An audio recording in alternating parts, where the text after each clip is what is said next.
Hello everyone, आज का हमारा टॉपिक है theories of child psychology.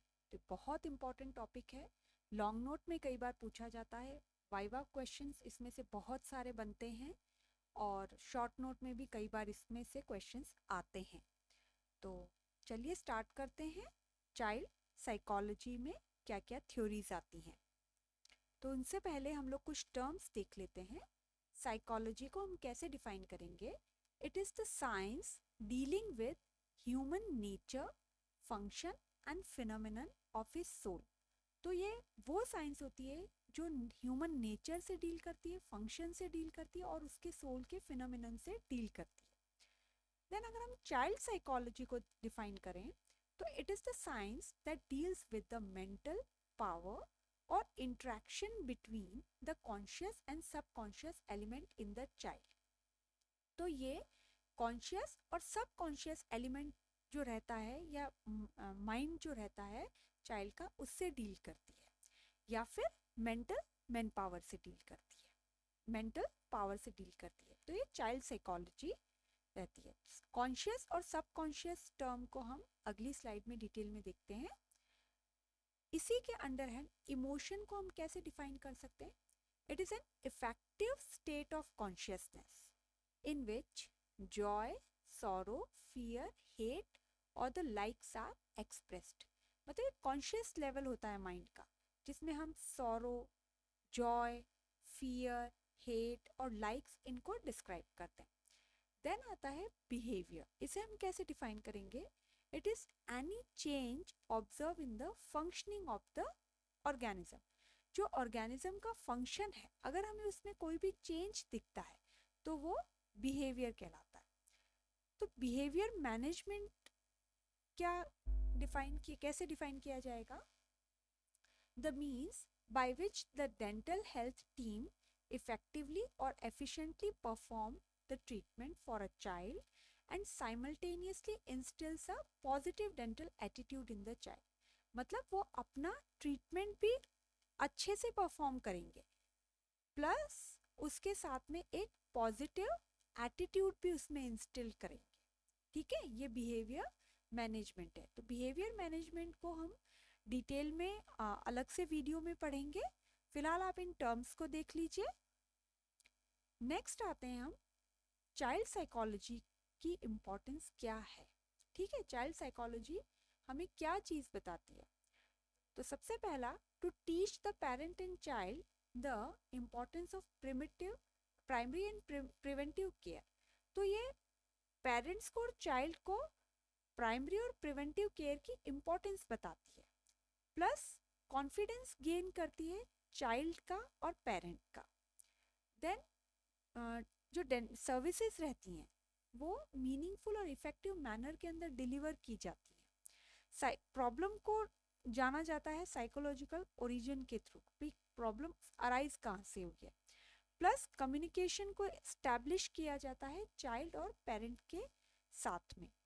Better treatment plan किया जाता है और इंट्रैक्शंस किए जाते हैं चाइल्ड और पेरेंट के साथ में, एंड कंफर्टेबल एनवायरनमेंट दिया जाता है डेंटल टीम को ताकि वो इजीली वर्क कर सके।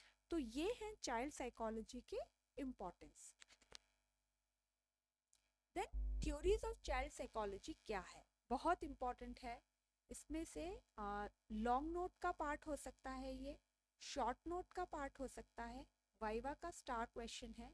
बहुत सारे कॉम्पिटिटिव एग्जाम्स में इसमें से एमसीक्यूज आते हैं। तो हम वन बाय वन इस थ्योरी को अंडरस्टैंड करते हैं। तो आज हम लोग साइको एनालिटिकल थ्योरी जो सिगमंड फ्रॉइड ने दी थी उसे डिटेल में जानने की कोशिश करेंगे। तो सबसे पहले हम लोग देख लेते हैं कि टाइप्स क्या हैं थ्योरीज ऑफ चाइल्ड साइकोलॉजी के। तो सबसे पहला रहता है psycho dynamic theory and behavioural theories. तो साइको डायनामिक थ्योरी जो है सबसे पहला सिगमंड फ्रॉइड ने दी थी psycho analytic theory. Then cognitive developmental theory जो दी थी जीन पियाजेट ने 1952 में, एंड साइको सोशल थ्योरी जो है ये एरिक एरिक्सन ने दी थी 1963 के अंदर। तो साइको डायनामिक थ्योरी को बहुत अच्छे से याद करने का तरीका क्या है? इसका जो स्टार्टिंग वर्ड है साइको, ठीक है, इसी से देखिए psycho analytic and psycho social, ये दोनों तो याद हो गए, ठीक है। और साइको, जो लास्ट में जो को आ गया है उससे आप कॉग्निटिव याद कर लीजिए, ठीक है। तो कॉग्निटिव डेवलपमेंट थ्योरी, तो ये तीन थ्योरी जो है साइकोडायनेमिक थ्योरीज के अंडर है, आती है।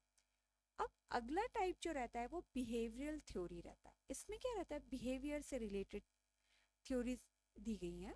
तो सबसे पहला क्लासिकल कंडीशनिंग थ्योरी, जिसे आइवन पावलोव ने दी थी 1927 में। देन ऑपरेंट कंडीशनिंग थ्योरी, जिसे बीएफ स्किनर ने दिया था 1938 में। Then hierarchy of needs by Abraham Maslow ने दिया था 1954 में। एंड सोशल लर्निंग थ्योरी दी थी एल्बर्ट बेंड्यूरा ने 1963 के अंदर, ठीक है। तो ये psycho dynamic theory and behavioural theories. तो आज हम लोग साइको एनालिटिक थ्योरी को डिटेल में देखते हैं। सिगमंड फ्रॉइड ने जो दी थी, ये इस पे शॉर्ट नोट आता है, वाइवा का ये स्टार क्वेश्चन है, और बहुत सारे एमसीक्यूज इस पे से बनते हैं, तो उसको हम डिटेल में देखते हैं। साइको एनालिटिक थ्योरी और फ्रॉइडियन थ्योरी और साइको सेक्सुअल थ्योरी, ठीक है, साइको सेक्सुअल थ्योरी। तो सबसे पहला अगर हम इसको देखते हैं तो सेक्सुअल थ्योरी अगर हम देखते हैं तो it is elaborated the most comprehensive theory of emotional development. इसमें जो इमोशनल डेवलपमेंट होता है उसको इलैबोरेट किया गया है, ठीक है। चाइल्ड कैसे इमोशनली आगे बढ़ता है उस चीज को डिस्क्राइब किया गया है। तो इसका एक और नाम जो है वो साइको सेक्सुअल थ्योरी भी बोला गया है। तो सबसे पहले इन्होंने दो मॉडल्स दिए थे, topographic model and psychic model. तो टोपोग्राफिक मॉडल में क्या है, conscious level, pre conscious level and unconscious level, ठीक है। माइंड के 3 लेवल उन्होंने दिए हैं। तो कॉन्शियस लेवल जो होता है ये क्या रहता है, contact of brain and internal world. Brain का इंटरनल वर्ल्ड के साथ में क्या कॉन्टेक्ट रहता है। प्री कॉन्शियस लेवल जो होता है इसमें अवेलेबल मेमोरी जो रहती है ब्रेन के अंदर वो रहती है। और अनकॉन्शियस लेवल जो होता है वो रिप्रेस्ड मेमोरी होती है, जो अननोन होती है, हमें नहीं पता होती है। तो इसको बहुत अच्छे से याद करने का क्या तरीका रहेगा हमारा, जैसे हम कोई एग्जामिनेशन हॉल के अंदर जाते हैं और हमें वहाँ पर कोई पेपर दिया गया, ठीक है। तो एग्जाम देने से जाने से पहले कुछ क्वेश्चंस हमने रिवाइज किए, ठीक है।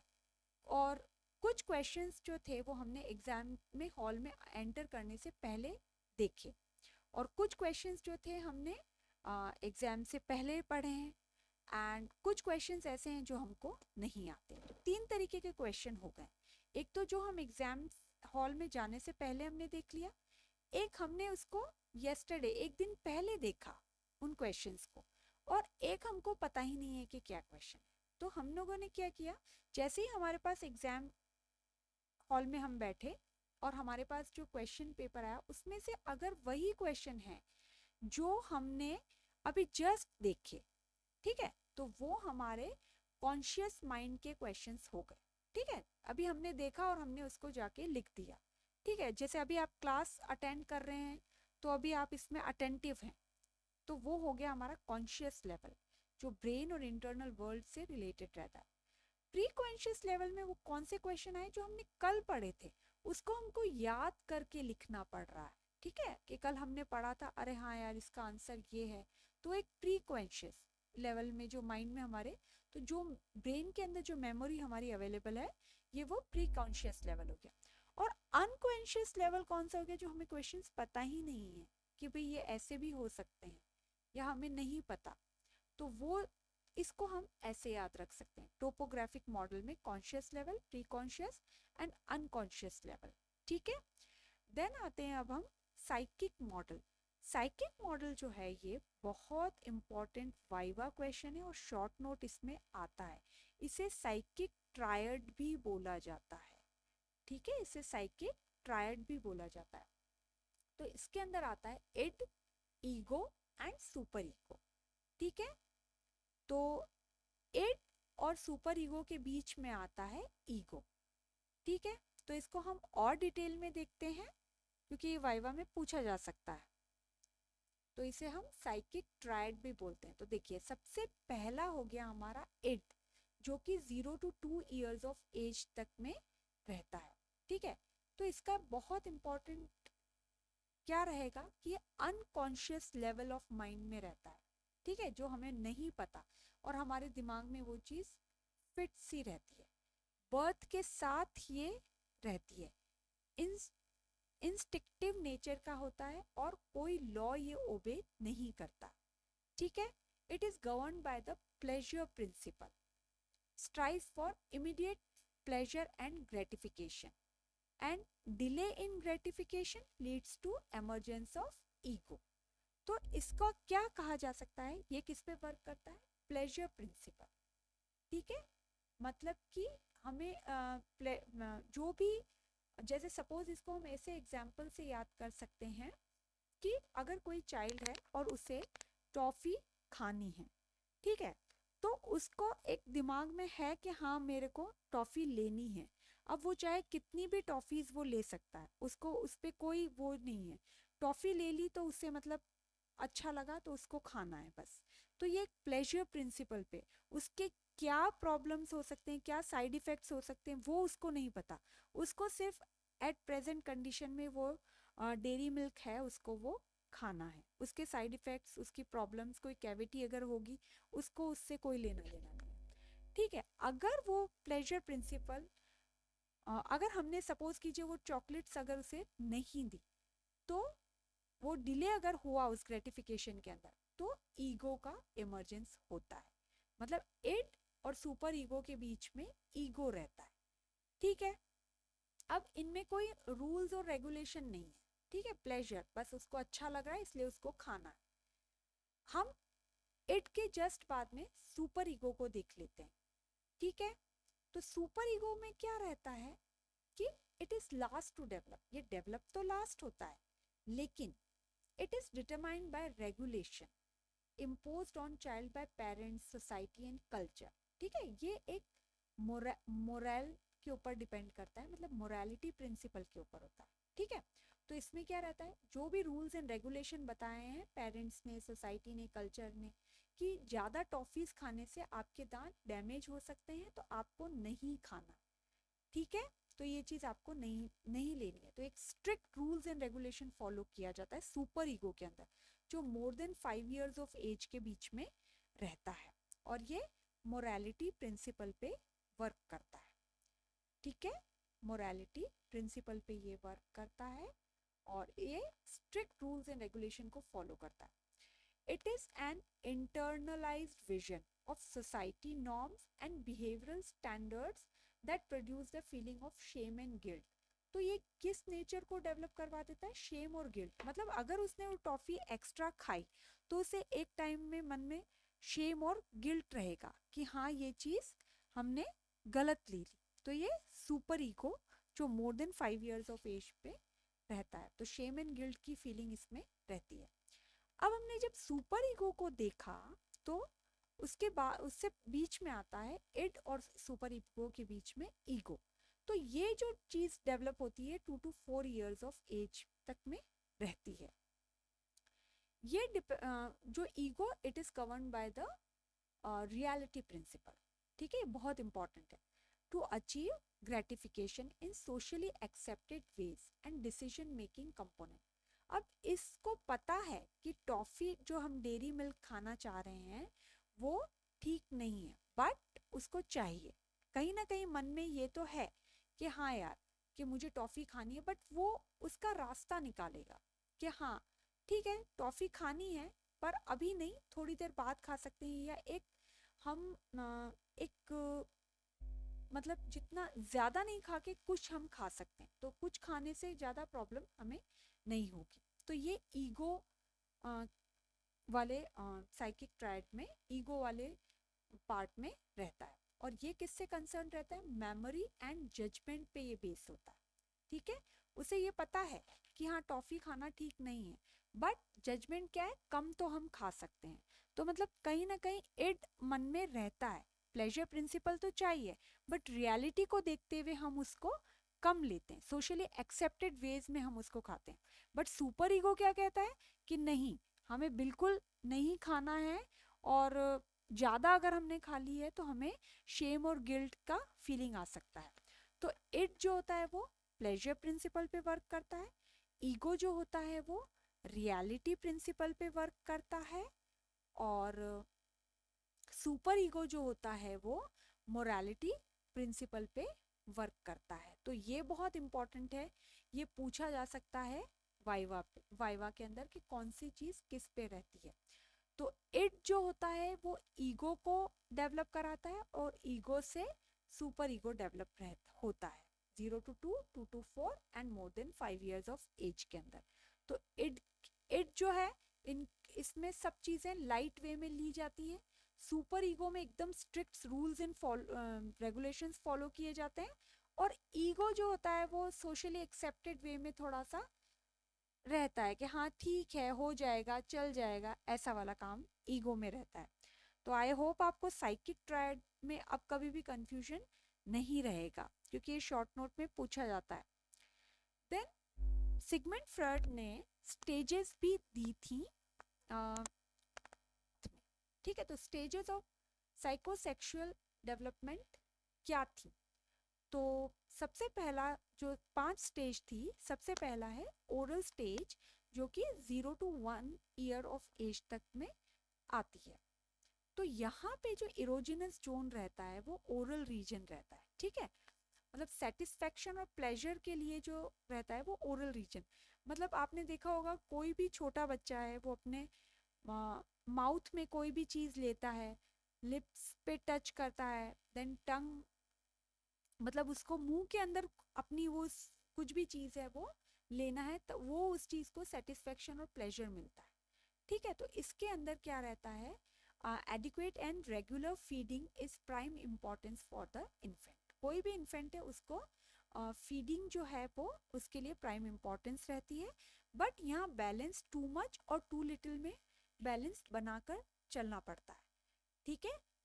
तो एक एज तक ही ये ओरल स्टेज रहती है 0 to 1 year, और इसमें ओरल रीजन जो होता है वो सोर्स ऑफ सेटिस्फेक्शन रहता है। देन नेक्स्ट स्टेज में आते हैं हम लोग, एनल स्टेज, जो कि 2 to 3 years में रहता है। उसमें टॉयलेट ट्रेनिंग दी जाती है, मेन इसमें ये बात ध्यान रखनी है।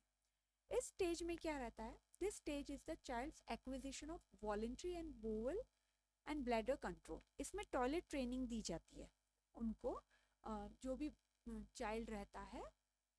देन इसमें चाइल्ड क्या रहता है, इंक्रीजिंगली अवेयर हो जाता है of his ability to regulate and modify his excretory and digestive functions. तो इसमें मेनली टॉयलेट ट्रेनिंग दी जाती है एनल स्टेज में। नेक्स्ट आते हैं अब हम लोग फेलिक स्टेज, जो कि 3 to 5 years में रहता है। Now the child become more increasingly aware of his genitals, कि वो गर्ल है या बॉय है, इस चीज़ के लिए वो अवेयर हो जाता है।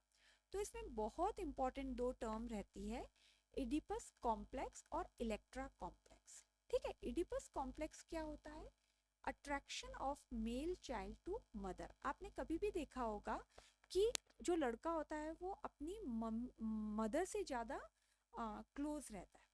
तो इसे अगर ऐसा है तो उसे इडिपस कॉम्प्लेक्स कहते हैं। और इलेक्ट्रा कॉम्प्लेक्स जो रहता है, attraction of female girl child to father, ठीक है। फीमेल गर्ल चाइल्ड का किससे अट्रैक्शन रहता है, अपने फादर से रहता है। तो ये फैलिक स्टेज के अंदर आता है। देन नेक्स्ट जो स्टेज आती है वो होती है लेटेंसी स्टेज, जो 5 to 12 years ऑफ एज में रहती है। तो इसमें क्या रहता है, development of ego defence mechanism. अब इसमें ईगो डिफेंस मैकेनिज्म जो होता है वो डेवलप होता है, प्लस जो सेक्सुअल फीलिंग्स जो होती हैं वो सबसाइड हो जाती हैं, ठीक है, आफ्टर एडिपल क्राइसिस। मतलब एडिपल क्राइसिस के बाद में जो यहाँ पे ये प्रॉब्लम जो थी वो यहाँ पे अब कम हो जाती है। ऐसा नहीं रहता है कि मेल चाइल्ड है वो मदर से ही रहे या फीमेल चाइल्ड है वो फादर से ही रहे, तो ये चीज़ थोड़ी सी कम हो जाती है। देन जेनाइटल स्टेज में हम देखते हैं तो 12 to 18 years में the endocrinal and physiological changes occurring at puberty and heterosexual relationship। अब क्या होता है, प्यूबर्टी के टाइम पे जो चेंजेस रहते हैं वो हमें देखने को मिलते हैं। प्लस अब हेट्रोसेक्सुअल रिलेशनशिप्स जो होते हैं उन्हें भी देखा जाता है, मतलब जो गर्ल्स एंड बॉयज़ एंड अब वो लोग ईजी कोएड वगैरह में इजीली वो अपना बातचीत वगैरह कर सकते हैं। तो ये जेनिटल स्टेज में रहता है 12 to 18 ईयर्स। तो ये 5 स्टेजेस जो थी साइकोसेक्सुअल डेवलपमेंट की, इसीलिए इसे साइकोसेक्सुअल थ्योरी भी कहा जाता है, साइको एनालिटिकल थ्योरी भी कहा जाता है एंड फ्रूडन थ्योरी भी कहा जाता है। तो 5 स्टेज है: oral stage, anal stage, phallic stage and latency stage and genital stage. And stages जो हैं साइकोसेक्सुअल डेवलपमेंट की, oral, anal and phallic stage, latency and genital stage रहती हैं। तो ये शॉर्ट नोट में पूछी जाती हैं स्टेजेस और पूछा जाता है। तो आई होप आपको ये टॉपिक यहाँ पर क्लियर हुआ होगा। नेक्स्ट वीडियो में अगली थ्योरी को हम लोग देखते हैं। और अगर आप इस चैनल पर नए हैं तो प्लीज़ इसे सब्सक्राइब कीजिएगा, और वीडियो अगर हेल्पफुल लगती है तो इसे लाइक एंड शेयर कीजिएगा। तो मिलते हैं ऐसी वीडियो के साथ में। Till then take care, bye.